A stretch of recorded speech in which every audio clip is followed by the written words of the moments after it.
నా పేరు శృతిలయ. నేను 7వ తరగతి చదువుతున్నాను. నేను ఇప్పుడు నన్నపురాజు రచించిన మణిపూసలను వినిపించబోతున్నాను. అన్వేషణ ఒక గాలం, అభివృద్ధికి అది మూలం. అజ్ఞానాసుర చంపక అవుతుందిల ఒక శూలం. సూర్యుడు చంద్రుడు చుక్కలు, చుట్టూ 8 దిక్కులు. శాస్త్రయోచన పరునికి ఆలోచనలే రెక్కలు. అణువును శోధించినారు, బాబుని సాధించినారు. విశ్వములో భారతిని విజేతగా నిలిపినారు. పడుచుండిరి పలుపాట్లు, పంపిచుండి రాకెట్లు. శ్రీహరికోటలో జరిగే పరిశోధన కవిమెట్లు.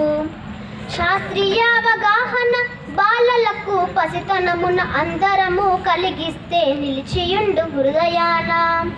జీవ జంతు శాస్త్రాలు, భౌతిక రసాయనాలు విద్యార్థులు నేర్వాల్సిన విజ్ఞాన విభాగాలు.